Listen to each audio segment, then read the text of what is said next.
Shalom Bapak Ibu semua. Saya akan bacakan kebenaran firman Tuhan yang terambil dari kitab Yosua 18 ayat 1 sampai 28. Beginilah pembacaan kebenaran firman Tuhan. Maka berkumpulnya segenap umat Israel di Silo. Apa? 20 sama John lupa dihitung. Oh, Lalu mereka menempatkan kemah pertemuan di sana, karena negeri itu telah takluk kepada mereka. Pada waktu itu masih tinggal 7 suku di antara orang Israel yang belum mendapat bagian milik pusaka. Sebab itu, berkatalah Yosua kepada orang Israel, berapa lama lagi kamu bermalas-malas, sehingga tidak pergi menduduki negeri yang telah diberikan kepadamu oleh Tuhan Allah nenek moyangmu? Ajukanlah 3 orang dari tiap-tiap suku, maka aku akan menyuruh mereka supaya mereka bersiap untuk menjelajahi negeri itu, mencatat keadaannya, sekadar milik pusaka masing-masing, kemudian kembali kepadaku. Sesudah itu mereka akan membaginya di antara mereka menjadi 7 bagian. Suku Yehuda akan tetap tinggal dalam daerahnya di sebelah selatan, dan keturunan Yusuf akan tetap tinggal dalam daerahnya di sebelah utara. Kamu catat keadaan negeri itu dalam 7 bagian, dan kamu bawa kemari kepadaku. Lalu aku akan membuang undi di sini bagi kamu di hadapan Tuhan Allah kita. Sebab orang Lewi tidak mendapat bagian di tengah-tengah kamu. Karena jabatan sebagai imam Tuhan ialah milik pusaka mereka. Sedang suku Gad, suku Ruben dan suku Manasye yang setengah itu telah menerima milik pusaka di sebelah timur sungai Yordan yang diberikan kepada mereka oleh Musa hamba Tuhan. Kemudian bersiaplah orang-orang itu lalu pergi, sedang Yosua memerintahkan kepada mereka pada waktu mereka berangkat supaya mereka mencatat keadaan negeri itu. Katanya, pergilah, jelajahilah negeri itu, catatkanlah keadaannya, kemudian kembalilah kepadaku. Maka di sini, di Silo, aku akan membuang undi bagi kamu di hadapan Tuhan. Orang-orang itu pergi dan berjalan melalui negeri itu. Mereka mencatat keadaannya dalam suatu daftar, kota demi kota dalam 7 bagian, lalu kembali kepada Yosua ke tempat perkemahan di Silo. Lalu Yosua membuang undi bagi mereka di Silo di hadapan Tuhan, dan di sanalah Yosua membagikan negeri itu kepada orang Israel sesuai dengan pembagian mereka. Maka keluarlah undian suku Bani Benyamin menurut kaum-kaum mereka, dan daerah yang diundikan kepada mereka terdapat antara daerah Bani Yehuda dan daerah Bani Yusuf. Batas pada sisi utara bagi mereka mulai dari sungai Yordan. Kemudian batas itu naik ke lereng gunung di sebelah utara Yeriko, naik ke barat ke pegunungan, dan menuju ke padang gurun Bet Awen. Dari sana batas itu terus ke Luz, ke selatan, ke arah lereng gunung dekat Luz, itulah Betel. Kemudian batas itu turun ke Atarot, Adar di pegunungan yang di sebelah selatan Bet Horon Hilir. Kemudian batas itu melengkung, lalu membelok dari pegunungan yang di seberang Bet Horon di sebelah selatan menuju ke sisi barat daya dan berakhir di Kiryat Baal. Itulah Kiryat Yarim, suatu kota Bani Yehuda. Itulah sisi barat. Sisi selatan mulai dari ujung Kiryat Yarim, kemudian batas itu menuju ke barat dan menuju pula ke mata air Menoktoa. Selanjutnya batas itu turun ke ujung pegunungan yang di tentangan Lebak Ben Hinnom, di sebelah utara lembah orang Refaim, kemudian turun ke Lebak Hinnom, sepanjang lereng Gunung Yebus, ke selatan, kemudian turun ke En Rogel, kemudian melengkung ke utara, menuju ke En Semes, dan menuju pula ke Gelilot, di seberang pendakian Adumim, turun ke Batu Bohan bin Ruben, terus ke lereng gunung di seberang Bet Araba ke utara, dan turun ke Araba Yordan. Kemudian batas itu terus ke lereng gunung dekat Bet Hogia ke utara, dan batas itu berakhir ke teluk utara Laut Asin, ke muara Sungai Yordan di sebelah selatan. Itulah batas selatan. Sungai Yordan ialah batasnya pada sisi timur. Itulah milik pusaka Bani Benyamin dengan batas-batasnya ke segala penjuru menurut kaum-kaum mereka. Kota-kota suku Benyamin menurut kaum-kaum mereka ialah Yeriko, Bet Hogla, Emek Kejis, Bet Araba, Jemaraim, Betel, Ha'awim, Para, Ofra, Kefar Ha'amonai, Ofni dan Geba, 12 kota dengan desa-desanya. Gibeon, Rama, Beerot, Mispa, Kefira, Moja, Rekem, Irpel, Tarala, Jela, Elef, dan Yebus. Ialah Yerusalem, Gibeat, dan Kiryat, 14 kota dengan desa-desanya. Itulah milik pusaka Bani Benyamin menurut kaum-kaum mereka. Demikian. Lanjut Pak Kasianus Dino.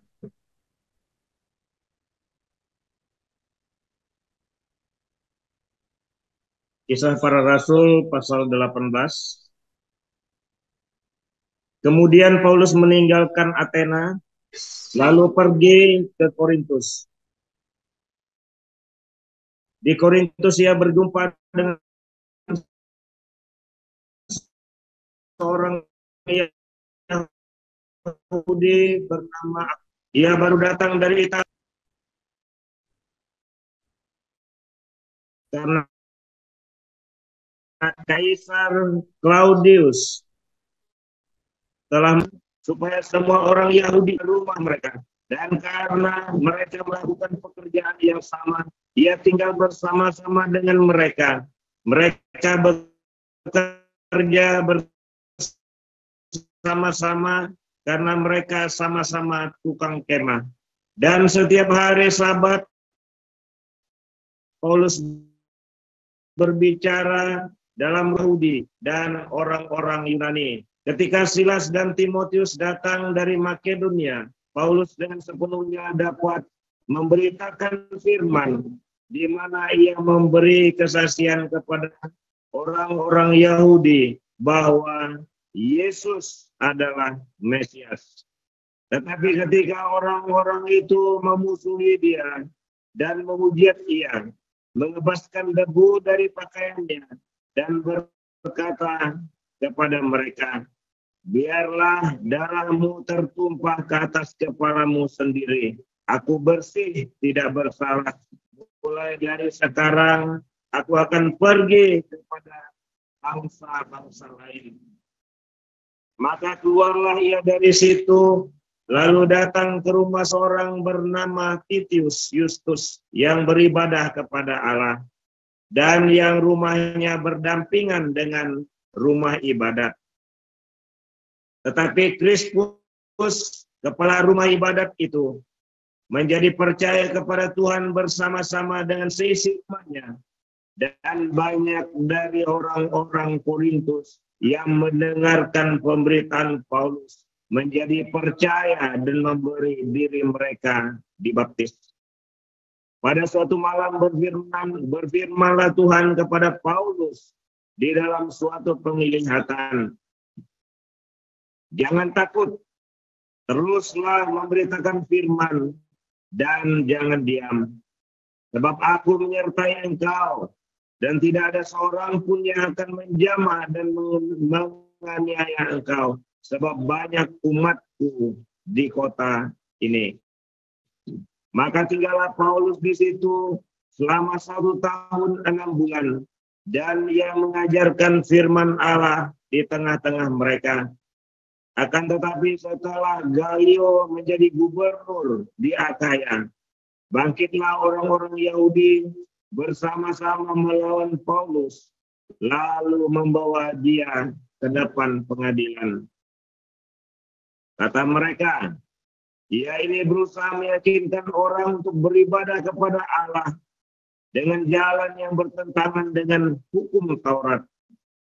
Ketika Paulus hendak mulai berbicara, berkatalah Galio kepada orang-orang Yahudi itu, hai orang-orang Yahudi, jika sekiranya dakwaanmu mengenai suatu pelanggaran atau kejahatan, sudahlah, sepatutnya aku menerima perkaramu. Tetapi kalau hal itu adalah perselisihan tentang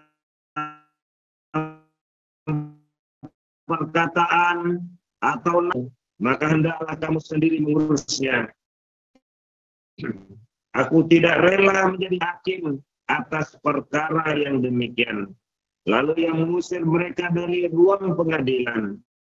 Maka orang itu semua menyerbu Sostenes, tetapi kepala rumah ibadat, lalu memukulinya di depan pengadilan itu. Tetapi Galio sama sekali tidak menghiraukan hal itu. Paulus tinggal beberapa hari lagi di Korintus, lalu ia meminta diri kepada saudara-saudara di situ dan berlayar ke Syria. Sesudah ia mencukur rambutnya di Sengkrea, karena ia telah bernasar, Priscilla dan Aquila menyertai dia. Lalu sampailah mereka di Efesus. Paulus meninggalkan Priscilla dan Aquila di situ. Ia sendiri masuk ke rumah ibadat dan berbicara dengan orang-orang Yahudi. Mereka meminta kepadanya untuk tinggal lebih lama di situ, tetapi ia tidak mengabulkannya. Ia minta diri dan berkata, "Aku akan kembali kepada kamu jika Allah menghendakinya." Lalu bertolaklah ia dari Efesus. Ia sampai di Kaisarea dan setelah naik ke darat dan memberi salam kepada jemaat, ia berangkat ke Antioquia. Setelah beberapa hari lamanya ia tinggal di situ, ia berangkat pula, lalu menjelajahi seluruh tanah Galatia dan Frigia untuk meneguhkan hati semua murid. Sementara itu, datanglah ke Efesus seorang Yahudi bernama Apolos yang berasal dari Alexandria. Ia seorang yang fasih berbicara dan sangat mahir dalam soal kitab suci. Ia telah menerima pengajaran dalam jalan Tuhan. Dengan bersemangat ia berbicara dan dengan teliti ia mengajar tentang Yesus. Tetapi ia hanya mengetahui baptisan Yohanes. Ia mulai mengajar dengan berani di rumah ibadat. Tetapi setelah Priscilla dan Aquila mendengarnya, mereka membawa dia ke rumah mereka dan dengan teliti menjelaskan kepadanya jalan Allah. Karena Apolos ingin menyeberang ke Akaya, saudara-saudara di Efesus mengirim surat kepada murid-murid di situ supaya mereka menyambut dia. Setibanya di Akaya, maka ia oleh kasih karunia Allah menjadi seorang yang sangat berguna bagi orang-orang yang percaya. Sebab dengan tak jemu-jemunya ia membantah orang-orang Yahudi di muka umum dan membuktikan diri dari kitab suci bahwa Yesus adalah Yesus. Terima kasih para lektor. Demikian bacaan Alkitab untuk hari ini. Ya, Bu. Kita akan mendengarkan renungan pagi hari ini oleh Pastor Joseph Poljang dengan judul Kependudukan Israel di Palestina. Silakan, Pastor.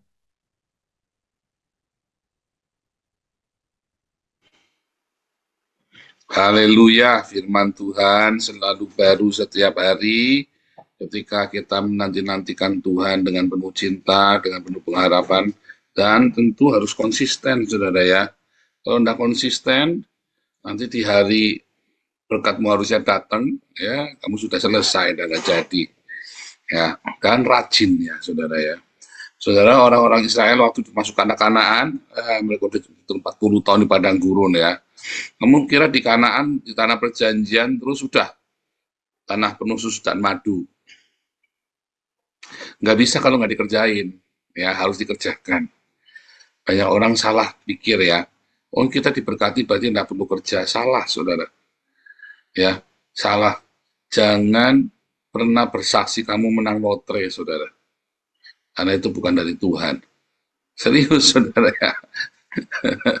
Segala berkat yang bukan karena kamu bekerja itu bukan dari Tuhan. Serius, warisan itu, ya saudara, jangan pikir kamu warisan itu dari Tuhan. Itu akan menjadi berkat kalau kamu mengerjakannya.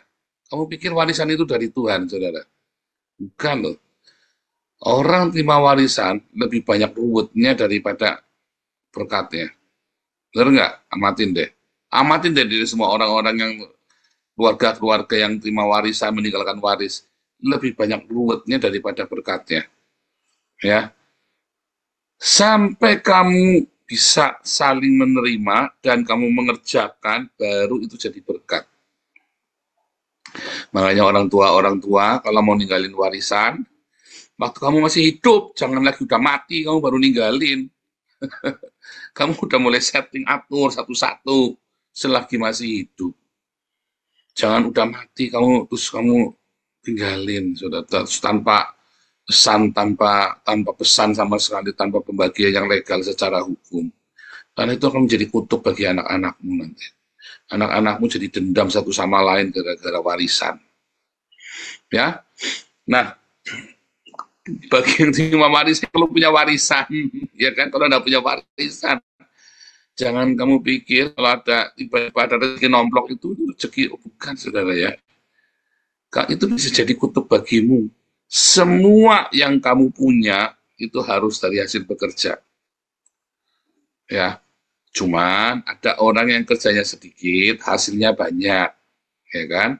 Ada orang yang kerjanya setengah mati babak belur, nggak berhasil. Orang yang kerjanya sedikit, hasilnya banyak, itulah yang namanya berkat. Karena berkat itu diberikan kepada orang yang bekerja, orang-orang yang rajin. Orang Israel masuk ke tanah Kanaan, ada 7 suku yang belum mendapat bagiannya. Karena mereka tidak mau, ya sudah aku di sini sama mencelok. Sudah, mencelok udah begitu, mau males-malesan. Ya kan? Harus kerja, saudara ya. Harus kerja, ambil. Bekerja. Ketika kamu menerima pekerjaan, tantangannya banyak. Bahkan pelayanan pun tantangannya banyak. Itu Paulus pun harus bekerja untuk mencukupi kehidupannya. Jadi kadang-kadang, saudara, kalau ada orang bilang, ini kita kasih hamba Tuhan di pedesaan yang miskin dan bla bla bla bla bla bla, saya tuh kurang tertarik loh, saudara ya. Loh, saya juga hamba Tuhan, self support, mana pernah saya minta uang sama kalian buat hidup saya. Dari zaman saya pelayanan lagi 2014, 2015, sampai dengan hari ini, saya melayani Tuhan hampir 10 tahun full time. Saya nggak pernah minta uang sama kalian, sama orang-orang yang pernah saya kenal, buat diri saya sendiri. Ya, kalau buat ada orang susah, ini tolong bantu orang ini, saya sering, saudara ya. Nah, tetapi kalau buat hidup saya sendiri, haram jadah. Nggak pernah saya minta buat diri saya sendiri. Dan saya melakukan pekerjaan ini dengan rajin sekali. Sehingga, ya, ketika saya mengajar, saya melakukan pekerjaan-pekerjaan yang lain, saya benar-benar serius dengan pekerjaan saya, saudara. Dan saya mendapat berkatnya dari situ. Ya kan? Awal saya nulis buku ya, saya nulis buku harganya 40.000 sama harganya 50.000, saudara. Iya, harga 40.000, 50.000. Nah, dari berkat itu lalu ada orang yang transfer 1 juta, ada orang yang langsung borong buku 10 juta, ya kirim uang ya. Begitu, saudara, ya, dari yang seperti itu. Nah, sama kalau kamu tidak bekerja, lalu kamu mau tiba-tiba kamu pikir nanti ada uang dari sorga, itu Anda sedang mengharapkan iblis datang. Bukan mengharapkan berkat Tuhan, Anda sedang mengharap setan datang gitu, saudara. Serius. Bukan Tuhan, bukan berkat Tuhan datang, setan yang datang. Ya kan, tiba-tiba kamu pikir itu berkat, ya kan? Nah, misalnya nih pasang lotre atau kamu tiba-tiba itu ya, jual diri sampai begitu ya. Oh, ini berkat, Pak. Hutang, ya kan? Oh, ini berkat, Pak. Tiba-tiba ada orang kasih saya, Pak, 500 juta. Sebentar. Ada orang tiba-tiba ngasih kamu 500 juta dan kamu sedang tidak mengerjakan apa-apa. Jangan-jangan itu dari iblis, saudara. Tuntung begitu saja. Anda harus hati-hati. Kalau kamu sedang bekerja, lalu ada orang investasi, oh iya kamu sedang bekerja, tiba-tiba orang investasi lebih dari yang kamu harapkan. Tetapi kalau kamu lagi duduk di rumah, tiba-tiba orang ngasih uang tanpa apa-apa, satu, ya, mungkin kamu sudah minus dan itu ada mujizat. Tetapi kalau kamu berhenti di situ, ya, maka kamu sedang dikutuk. Jangan pikir uang datang itu adalah selalu berkat loh. Kamu akan menyesalinya di kemudian hari. Ya, kamu akan menyesalinya di kemudian hari. Kamu pikir di dunia ini gratis? Nggak ada. Selalu ada keseimbangan, saudara ya. Selalu ada balancing di alam semesta ini. Mau kamu orang percaya, nggak percaya, orang Kristen, orang bukan Kristen, orang apapun, orang kafir, orang penjahat sekalipun, di dunia ini selalu ada keseimbangan. Hati-hati loh, saudara. Jangan kamu menyepelekan keseimbangan ini. Ketika kamu diberkati, kamu lagi tidur, nah, kan ada firman Tuhan kan, Tuhan memberkati ya orang-orang benar waktu tidur. Pak, kalau gitu aku tak tidur terus, Pak, supaya diberkati terus. Oh, ini sering kejadian ya, kalau saya ngalami, saudara ya. Secara hurufiah, saya lagi tidur dibangunin sama tante saya, dikasih kalung 20 gram. Beneran, kasih kalung emas 20 gram dari oma saya ya. Lagi tidur dibangunin. Oh, kalau gitu tak tidur lagi saja biar diberkati. Bukan, saudara, bukan seperti itu. Saya ini rajin bekerja dari SMP, dari SD, SMP, SMA. Seluruh keluarga besar saya, seluruh sepupu saya, om tante saya tahu saya ini rajin bekerja. Ya, supaya si oma kasihan, dikasih. Saya nih, karena orang tua saya tidak mungkin bisa belikan. Makanya saya dibelikan. Zaman itu anak-anak muda, orang-orang Tionghoa itu pakai kalung emas, saudara ya. Zaman itu. Jadi saya dibelikan. Nah, itu karena berkat. Tetapi saudara, karena orang waktu itu mama saya lagi kekurangan uang, dia tahu saya mendapatkannya dengan cuma-cuma dari oma, diambil sama dia, digadein. Wah, saya marah sekali, saya dendam sekali waktu itu ya. Saya selalu ungkit-ungkit waktu itu ya. Nah, saudara, jadi kadang-kadang lebih baik nggak dikasih apa-apa kan. Oh, salahnya ibunya. Oh, bukan, saudara. Itu kalung memang dipakai untuk makan kita semua. Hanya mama saya dengan cara yang salah, nggak bilang-bilang dengan cara yang brutal. Ya kan? Dia juga tidak tahu bagaimana cara ngomongnya. Tetapi kan akhirnya jadi kemarahan di hati anak kan. Ya kan? Harusnya kan berkat kan itu kan. Benar nggak? Harusnya berkat, itu kan jadi malah nggak berkat. Berapa banyak orang kamu diberkati, tentang kamu jadi iri, akhirnya kamu jadi punya musuh gara-gara kamu punya mobil, gara-gara kamu punya TV baru, sehingga kamu punya musuh. Itu berkat atau apa tuh jadinya, saudara? Jadi nggak jadi berkat kan? Karena orang iri kan? Betul nggak? Apalagi kamu meresponinya salah. Tapi kalau kamu meresponinya benar, maka itu benar-benar berkat, akan jadi berkat. Berkat itu akan disebut berkat ketika kamu bisa memberkati orang lain dengan berkat itu. Ya, artinya harus ada yang dikerjakan. Harus ada yang dikerjakan. Perumpamaan talenta, tadi malam kita belajar ya. Orang dikasih talenta. Talenta itu bukan main musik, ya udah jadi, talenta saya main musik Pak, gundul muka yang salah itu pendeta ngajarinya itu ya. Sampai akhirnya terframing dunia ini bahwa yang namanya talenta itu talenta menyanyi, talenta ngelucu, talenta kentut itu malam ya. Kentut yang ada nadanya itu bilang talenta. Yuk. Saudara, kalau ada orang bisa kentut ada nadanya itu semua dijadikan buat praise and worship di gereja begitu. Saudara. Oh, ini kentutnya hebat, ini mujizat ini. Oh begitu, kan geblek kan. Ya kan? Semua dibilang talenta, asal ke orang lain dikit dibilangnya talenta. Bukan, saudara ya. Talenta itu benar-benar uang. Ketika Tuhan kasih kamu uang, pertama kamu benar kasih uang. Lalu kamu dilihat, kamu kerjakan uang itu enggak, saudara. Yang punya 5 talenta dikerjakan, maka dipuji, berkat. Yang punya 5 talenta, yang punya 2 talenta dipuji, berkat karena kerja. Yang punya 1 talenta disimpan, sial dia, saudara. Coba lihat, dikasih malah sial kan? Apa yang kamu punya sekarang? Jadi berkat apa jadi sial? Kalau kamu tidak kerjakan apa yang Tuhan sudah kasih buat kamu, ya, musial, saudara. Ya, apa yang kamu kerjakan itu harus jadi berkat buat orang lain. Kamu harus kerjakan dengan rajin. Beberapa kita pernah kasih fasilitasi beberapa orang, ya saudara ya. Sebenarnya kita lihat saja, bukan ngetes, bukan. Nggak ada kita kepengen ngetes-ngetesan orang, nggak ada. Ya pokoknya kita naluri alamiah. Oh ini bagus, ini rajin nih, oke kita kasih. Kita pikir, coba, ini miskin nih, coba kita kasih kail. Nah, mungkin kita kasih motor, ada yang kita kasih macam-macam. Nggak jalan, saudara. Malah motornya, STNK-nya juga ada apa-apa, nggak ngerti kantor polisi, ada yang dikasih kemarin S3D, ada yang apa. Itu selalu ada, saudara. Ya, kan kita tidak perlu ngomel-ngomel, tetapi itu ada. Dan itulah ketika orang diberkati, ya, dia tidak tahu berkat ini sebenarnya orang akan menuntut, bukan yang ngasih, tetapi orang yang melihat semua nonton, dan dia akan menuntut.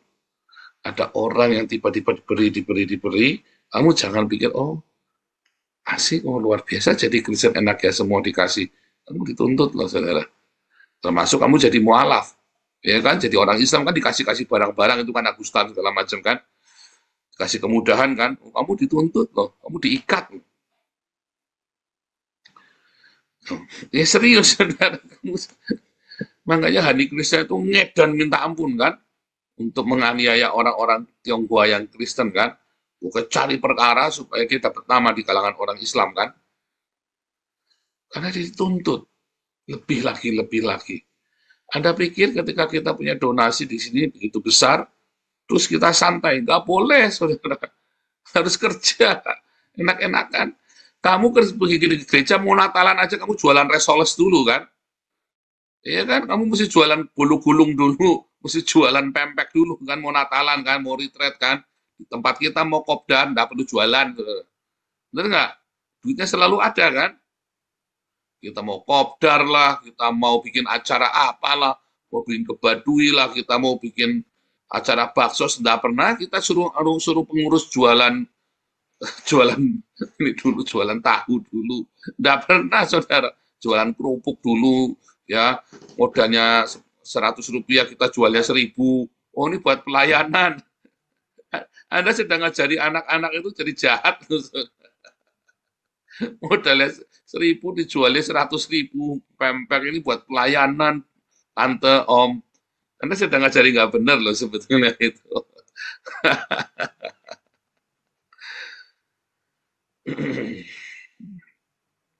Oh, enggak, Pak, ini kita lagi ngajarin supaya bekerja, Pak.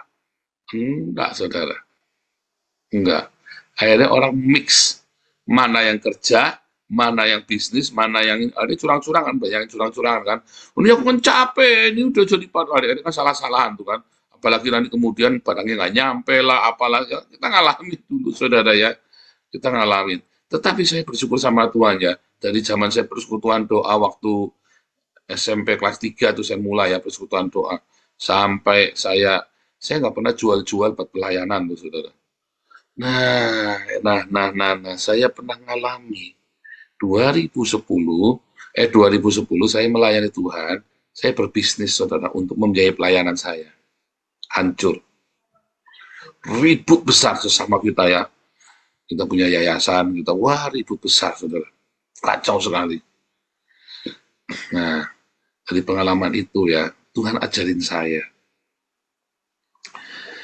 Di komunitas kita, yang kerja-kerjalah sekuler. Anda yang mau menabur, menaburlah. Yang jadi pengurus, uruslah uang itu dengan benar, dengan baik, dengan tanggung jawab. Ya, saudara ya. Makanya saya tegas dengan masalah keuangan ini ya. Kamu jangan tersinggung. Karena kalau kita semua bisa sama-sama bekerja dengan rajin dan tanggung jawab, ya, kamu tanpa sadar karaktermu terbentuk di komunitas ini. Ya, tanpa sadar komunitas ini akan membentuk karaktermu, saudara.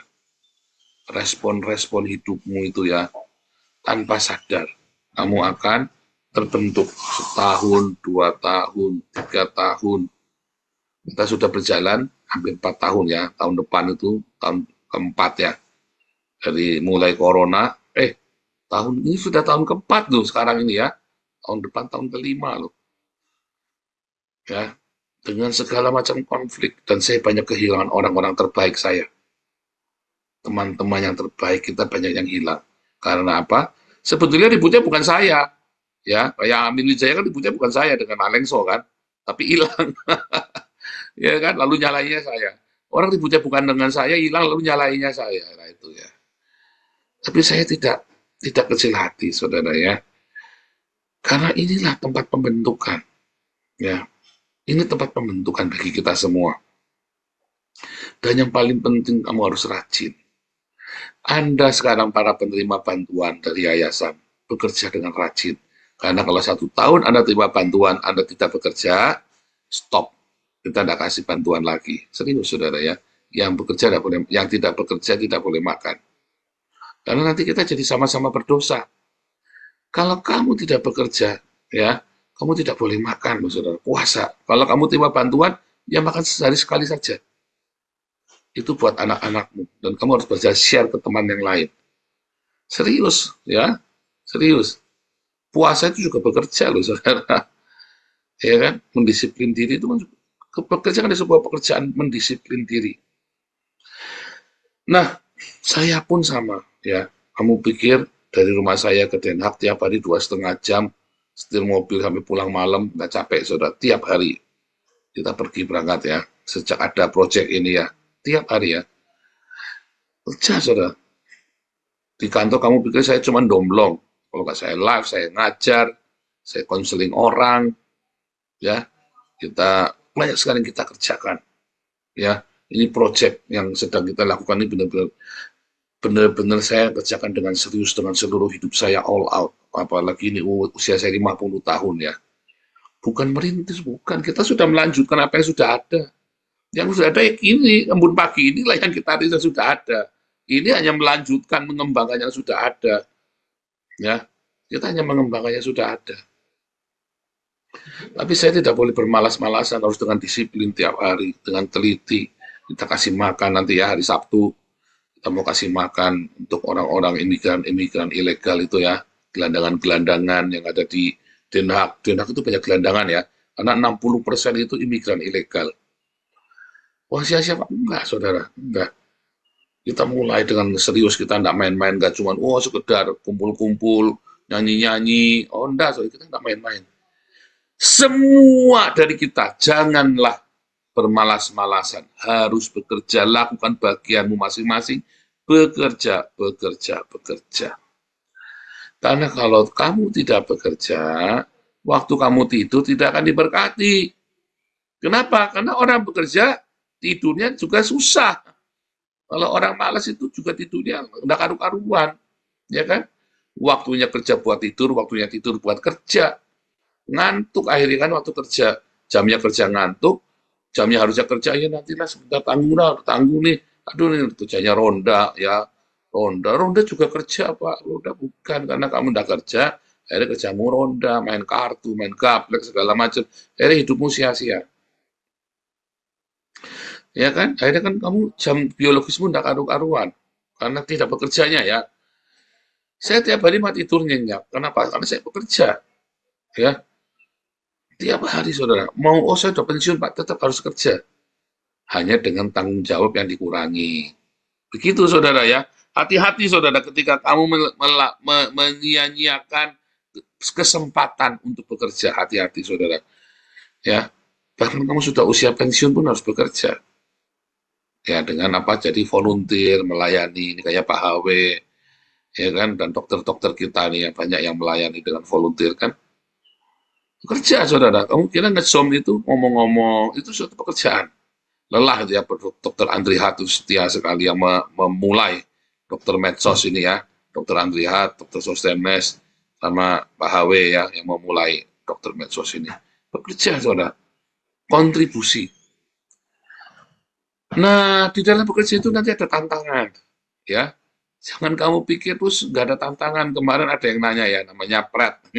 Si Pret ini nanya, Pak saya sudah koinonia, sudah menabur, kenapa banyak masalah? Loh masalah pasti ada. Jangan kamu pikir kalau bekerja terus nggak ada masalah. Lalu kalau ada masalah, berarti bukan berarti salah. Tuhan akan memberkati kamu melalui masalah-masalah itu. Bagaimana kamu responi masalah itu, Tuhan akan lipat gandakan berkatnya itu. Responmu bagus, Tuhan akan lipat gandakan. Responmu salah dengan kedaginganmu, dengan kesombonganmu, ya kamu nggak akan mencapai berkat. Adanya cuma jengkel mangkel, sakit hati. Tapi kalau responmu dalam setiap masalah itu benar, maka akan selalu ada pelipat gandaan berkat. Pada waktu tidur, kamu akan tidur dengan nyenyak. Waktu bangun, kamu bangun dengan sukacita. Dan waktu kamu bekerja, kamu akan bekerja ya dengan berkat Tuhan. Masalah selalu ada. Makanya kamu jangan keluar masuk kerja. Ya. Kamu kecuali karena di PHK, karena pemutusan karena banyak karyawan yang memang perusahaannya bangkrut gitu ya. Tapi kamu kalau nggak cocok sama bos, lalu kamu keluar, ya susah, saudara. Ya kan? Tapi kan masalah gini, saya pernah jadi karyawan rendahan. Saya kan kritis, bukan ujuk-ujuk jadi direktur. Saya tahu apa yang namanya punya bos banyak, itu saya ngalamin. Punya bos aneh-aneh, punya bos yang cabul, punya bos yang edan, punya bos yang kejam. Saya ngalamin. Punya bos, saya pernah juga udah kerja 3 bulan nggak dibayar. Saya juga ngalamin, saudara. Bosnya edan, kurang ajar sekali. Saya juga ngalamin. Anak saya sempat ya di Belanda loh. Ya, ini orang Rumania atau apa imigran pokoknya gitu. Mukanya saya nggak tahu, mukanya kayak imigran. Kerja ya 1 bulan sampai sepedanya rusak, jadi loper koran, saudara. Jadi kasih, padahal cuma sedikit ya. Uang itu cuma 15 euro atau berapa itu. 15 euro itu 1 bulan jadi loper koran itu ya, sampai sepedanya rusak berat itu ya. Sampai sepedanya rusak, nggak dibayar. Kita ngalamin semua. Jadi jangan ngomong, kita nggak ngomong enak. Yang saya ngomong ke hari ini, kita sudah ngelewatin. Tapi saya bilang sama si Wesley, nggak apa-apa. Sebab kemarin kalau nggak kerja kamu stres, kamu harus bekerja. Akhirnya Wesley itu ngomong Belandanya itu fasih sekali, karena dia biasa kerja ketemu sama orang. Ya, dan dia jadi volunteer kerja saudara di YMCA ya, Youth with Mission itu ya. YMCA ya, Youth with Mission. Jadi dia kerjakan ya saudara ya. Akhirnya ada banyak sekali berkat-berkat ya. Tuhan melihat, manusia juga melihat loh saudara. Dan alam semesta itu selalu adil. Mau kamu orang kafir, mau orang Islam, Kristen, Buddha, Hindu, Konghucu, lahir baru dan lahir baru. Bekerjalah dengan rajin. Dalam bekerja itu jangan suka mengeluh. Kerjakan. Setiap ada tantangan, responnya harus rendah hati, responnya harus dengan sabar. Jangan langsung, wah harga diri, prinsip, wah bla bla bla bla. Kecuali dia mau opok-opok masalah seks, kecuali dia sudah mulai, ya saudara ya, sudah mulai cabul masalah seks dan menyuruh kamu kriminal, kamu stop. Tapi selama kamu tidak disuruh, tidak masalah seks ya, yang perempuan laki-laki kamu dirayu atau di apa, dan kamu tidak ada masalah kriminal, kamu harus tahan. Oh dia menghina keluarga saya Pak, diam, kamu tahan. Percaya saudara, kamu tidak tahu ya. Tapi begitu dia sudah masalah seks, dia masuk ke dalam ranah seksmu, dan laki-laki atau perempuan ya, kadang-kadang ada bos yang homo juga kan, atau dia sudah ajak kamu untuk ajak kriminal, melanggar hukum. Jangan mau. Begitu saudara ya, 2 hal itu selalu ada tantangannya. Bekerja yang rajin, bekerja dengan respon yang benar, jangan kalau ada masalah mundur. Tetapi tidak ada asap kalau tidak ada api saudara. Jadi adanya kamu diajak kriminal, jadi kamu adanya dirayu-rayu karena kamu ada nggak benar, pasti ada sesuatu. Kalau ada bos yang tiba-tiba menghina keluargamu dan sebagainya macam, pasti kan ada sesuatu yang salah saudara. Diam. Ya saudara ya, kamu coba introspeksi dulu. Ya.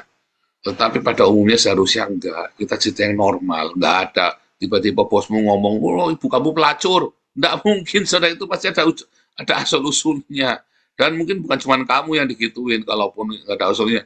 Mungkin dia memang orang ini ngomongnya memang begitu, memang mulutnya udah rusak. Ya kamu nggak usah, yang lain nggak tersinggung, kamu nggak usah tersinggung. Nah itu banyak sekali ya. Makin kamu di bawah, makin banyak ya saudara ya tantangannya. Yang nggak perlu. Makanya kamu ada di bawah. Begitu kamu naik ke atas, saudara ya, kamu yang akan melakukan orang yang nggak benar dan tanggung jawabnya makin besar. Di bawah, ya, ruwetnya kamu banyak, masalahnya kamu banyak. Di atas, tanggung jawabnya makin besar. Itu loh masalahnya orang kerja. Jadi kamu jangan kebanyakan alasan. Pokoknya kerja yang rajin, responnya dengan rendah hati, yang sabar. Ya, kecuali kamu diajar masalah seks dan kriminal, mundur, tegas. Ya, atau suruh pindah agama, ya, itu kan ada batas-batasnya ya. Disuruh pindah agama, dipaksa ya. Kan nggak usah mundur juga, tapi nggak bisa naik pak kedudukannya. Ya enggak, kamu bertahan dulu sampai kamu dapat kerjaan baru kamu pindah. Jangan wow langsung putus pak. Wah, jangan saudara, nggak usah begitu, responmu nggak usah terlalu heboh begitu ya. Bekerjalah dengan rajin, ya responlah segala masalah dengan positif. Makanya ikut embun pagi, terus kamu belajar doa, ucapan syukur tiap hari, ucapkan berkat tiap hari, ya. Berkatilah tempat pekerjaanmu, aku memberkati bosku, aku memberkati tempat kerjaku, teman-temanku, berkati semua saudara tiap hari. Nanti ada berkat di situ. Tuhan Yesus memberkati.